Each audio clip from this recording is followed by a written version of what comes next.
Hola a todos. Today we are on Unit 6, Lesson 3, and they're going to be talking about commands here. So I thought that I would give you a little tutorial to explain what they're talking about here. Please do read through this. If you want to listen to my explanation first and then read through what they have here, that can work too. The place where you will find these notes on your own is on your charts, on your verb charts, and right here on the Notes tab, you see one for commands. But also when you get to Unit 6, I'm going to put the notes right here as well. I haven't done it yet, but you will find them right here on the lesson where you need them. Okay? So Unit 6, Lesson 3. These are the notes that will come up when you click that link. And it talks to you about commands. Now, let's first explain that commands don't have to be militant, right? It doesn't mean that somebody's necessarily yelling or like commanding someone to do something. A command can be anything. If I can say, hey, go grab me a napkin, or grandma, have some cake, right? That's a command. You're not like making your grandma do it, but commands are things when you are telling someone to do something or telling them not to do something. Okay, it can be strong, like saying to a dog, sit. That's a command. Or if you have a guest come into your house and you show them to where they can sit down and you say, have a seat. Both of those are commands, right? But just the inflection is a little bit different. Okay, we are going to focus solely on usted and ustedes commands, but here are the notes for all of them. In this unit and lesson, they only want you to focus on the third person commands, usted and ustedes. Okay, so we're going to go down to here, where it's the usted and ustedes endings. So the first thing you have to do is you have to follow these 3 steps, forming commands. The first thing you're going to do is conjugate the verb into the present tense yo form. This is really important for verbs like tengo and salgo because we need that G in there. We need whatever the yo form is of the verb, put it in that form first. Then you're going to drop the O, and then you're going to add a new ending. So just like when you're conjugating anything, right? You have to adding different endings is going to change who you're talking to. So if I put it in the yo form, so going down to these usted and ustedes endings, which is the ones we're focusing on for this lesson, if I want to say to my grandma, eat a piece of cake. Okay, well, we know that comer is an ER verb, so I'd be looking at this row right here because it's ER or IR, which share the same endings. And so if I said, abuela, coma, so from comer, and if I said coma, put an A on the end of that, pastel, that would mean grandma, eat some cake.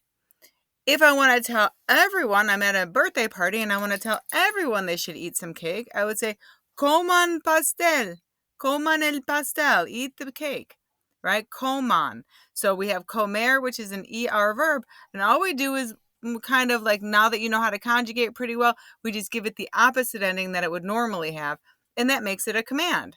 So if I wanted to say to someone, speak to me, so let's say, grandma, talk to me, I would say, abuela, hable me, hable, right, with an E on the end. When we conjugate hablar in the regular present tense, it's normally habla, right? Ella habla, él habla. If we put the opposite ending on and put an E on instead, now that makes it a command. Hábleme, speak to me. Or if I wanted to tell everybody to speak, let's say I had a group of people and I wanted to tell them all to say something, I would say hablen ustedes. Okay, so that's all you really need to know about forming commands. Now, there are some exceptions with the spelling with some of these words. Okay, and so where is it? Down here. There we go. Dar, ser, estar, ir, and saber. These ones are irregular in the usted and ustedes forms, but here they are. So you just have to take a look at this chart, take a screenshot if you'd like, or come back to these notes to use these ones. Okay, so if I said ustedes, if I say usted de, like démelo, give it to me, de, right? De la pizza, give the pizza. If I wanted to say to all of you guys, give, like there's a bunch of teachers and they're giving everyone pizza, I would say give them the pizza, den las pizzas, give them out. Okay, and so you can see ustedes, these are all the commands for the verbs above, and right here is the commands for the singular, usted. I'm going to put what these all mean in case you don't know. Okay, so there I put the definitions in. Hopefully you know the difference between ser and estar. I just put to be for each of them. So down here you'll see that there are some that have spelling changes. Words that end in car, gar, and zar, so like sacar, jugar, and almorzar, they just end up having different endings. I'm not sure if that comes up in this lesson. Let me go check to see if you even need that. So I just looked at your quiz and no, you don't. So everything I've told you is what you need. You'll need to look at this chart right here for some of the irregulars. So some of these show up on the quick check that you're about to take. And just use this chart. Just use the opposite ending.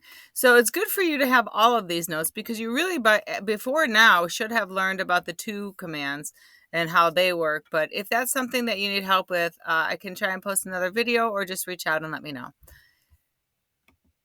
Let's practice. Okay, so let's see if you can figure out what should go into each one of these blanks before I do it. And we'll just do a little practice together here. Okay, so here we have comprar, AR verb, and they want you to say buy the book. Okay, and UD is for usted.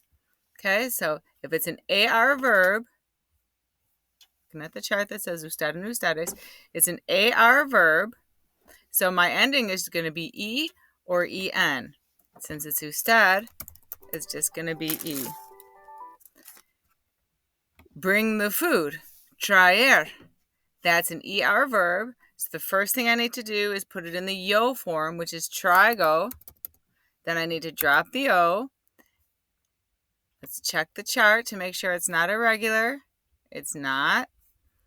So all I need to do, it's an ER verb. So now I'm going to put A or AN on the end, right? Because it's an ER verb.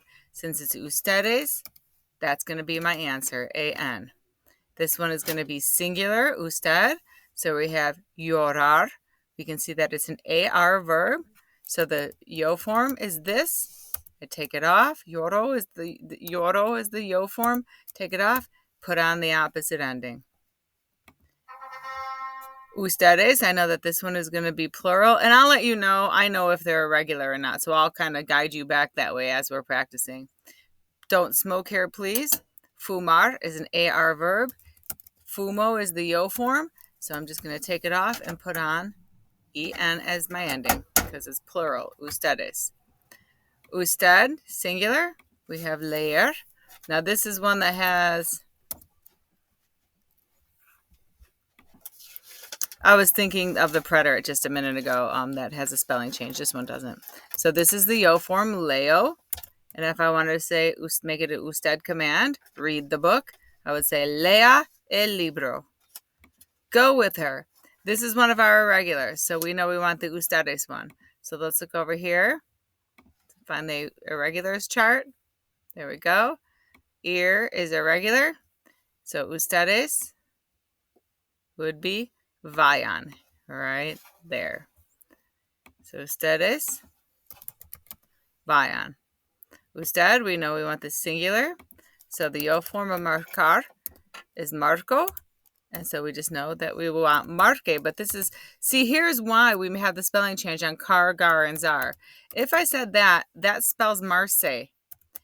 Marcar has a k, it has a hard C sound. So that's why we have to change the spellings on these ones so that now this one says marque. Don't sleep. This is ustedes. So we know that the yo form is duermo. So we're going to say no duerman. Stir the rice. This is agito. And since it's usted, we would just say agite. Oír.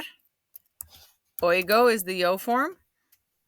And if you don't remember the yo forms, or you're not sure if they're irregular, look them up. You can look those up. It's also on your charts. Oigo, and this is usted, so we would say oiga because it's an IR verb, so we're putting on the opposite ending.